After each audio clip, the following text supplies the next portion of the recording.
You have talked about socialize, but I am an introvert. So how can I start?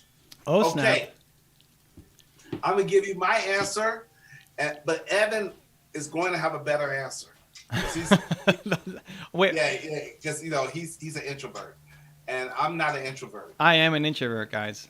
But I'm gonna give you the best answer I could think of at the moment because I'm on the outside looking in. So I would say I know being an introvert is not a mindset, but I think you can condition yourself to not use that framework in your mind to not socialize. So even though you're an introvert, you could say to yourself, I'm going to socialize anyways because deep down we're social creatures. We're designed and made to socialize. So you don't have to go out there and be like all over the stage and be a big old extrovert, but you still can find one or two or three people that get you and that you get them where you can connect with them. So again, no one's saying about being in isolation, but there's still people out there that you can connect with.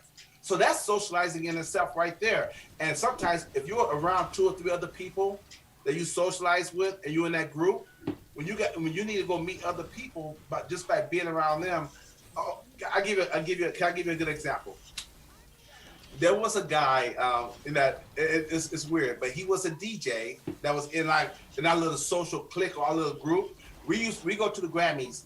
Well, I don't go now. We used to go to the Grammys. The Grammy Awards is a big musical award thing here in America for all you Canadians out there. But We know the Grammys. Oh my gosh, Dan. Jesus, this guy. The Grammys. Come on now. The disrespect. So, my apologies. Like we have a thing called the Super Bowl, you know? Okay. So I would go to the Grammys. We would go to the Grammys every single year. But there was always one guy or two guys in the group that was super, super shy. And maybe it was an introvert, maybe it wasn't. So if they see me with a quote unquote celebrity, whether it's Barry Gordy or whoever it might be, okay, Carrie Underwood, whoever, they would use their connection with me, hang around me just to go meet the other person. But by themselves, like we'll see Shakira, they would never walk up to Shakira. Like, oh my God, that's Shakira. I can never walk up. But they see me talking to Shakira because they're my friend. They can leverage that relationship to go to say hi to her because they came and joined the conversation. You see I hope you're getting what I'm trying to say here. Associate yourself with other people who are not as introverted, and by you being around them, they're gonna rub off on you.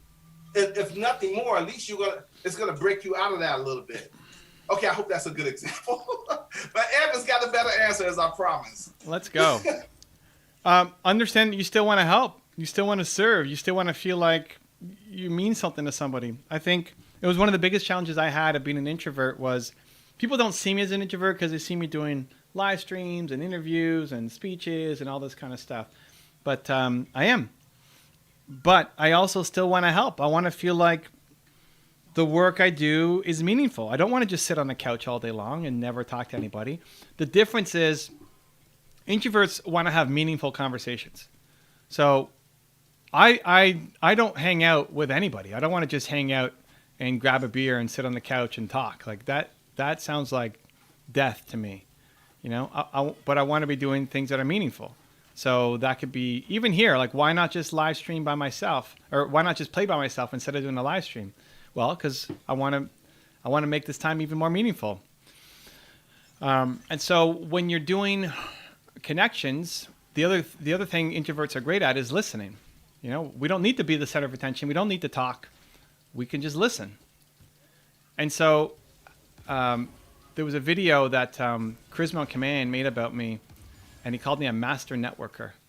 Like, master networker? How am I a master networker? That makes zero sense. I hate networking. When people say go to a networking event, I'm like trying to find every single way out of it. But what I do is, at any kind of event, I try to first off I try to be the speaker there, so I don't have to actually. I try to create scenarios where people come to me instead of me reaching out to people. They're coming to me, not because I'm better than them or anything else. I'm just scared. You know, I don't know what to do. I don't know what to talk about to people. So I try to be a speaker or a panelist or something where people will then come to me. But being on stage or speaking somewhere really is just a permission for me to then connect with people afterwards in the lobby. Like my favorite thing ever is just hanging in the lobby afterwards and spending 6 hours answering people's questions, but they're coming to me. The other thing I do is always listen closely to what they're saying. And then I'm looking for ways to help. And sometimes the reason why Charlie called me a master connector, and this guy teaches charisma, right? His channel is Charisma on Command. He teaches people how to have charisma.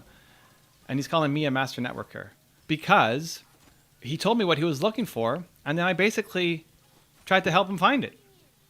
You know, he said, oh, I was looking for this, and I had known somebody else there because I'm just talking to people and listening to them. All I'm doing is listening. That's what we're great at doing as introverts, listening. So when you're listening to somebody and somebody says what they're doing and what they need help with, if you've met somebody else there who also has told you that, hey, they're good at that skill, then you just connect them up. I wasn't even thinking networking or anything. I was just thinking, I don't know, Charlie needs help. This person can help. How about I introduce them? It's really that kind of basic. And then Charlie's reaction was that I'm a master networker. So that's it. Like, try to put yourself in positions where people can come and talk to you. Try to focus on listening and bringing value to other people. And then just recognize that you still want to help. You still want to serve. You still want to do good. You still want to feel like the work you do matters, right?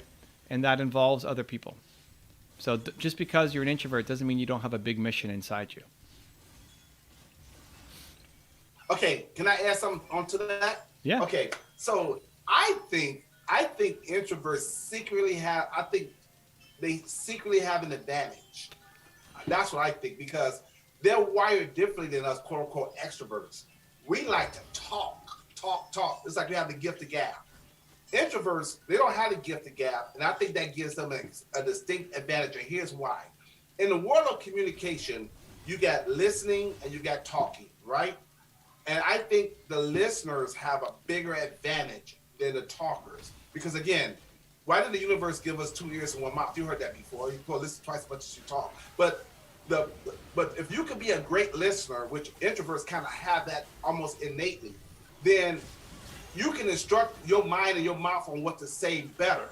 But if you talk, then you have to develop that extra skill of knowing how to listen. Or look, Les Brown says you have to learn how to listen to the listener. So that means we have to learn how to read body language. We got to know how to react. But sometimes you can say stuff that you can't take back. But if you're a better listener, you can say it right the first time because you've been listening and taking in all the right information. So I just think, and this is a concept I'm developing right now. I just think that the art of listening is better than the gift of talking. By next week, I need a new listening framework. Because the better listener you are, the smarter talker you will be.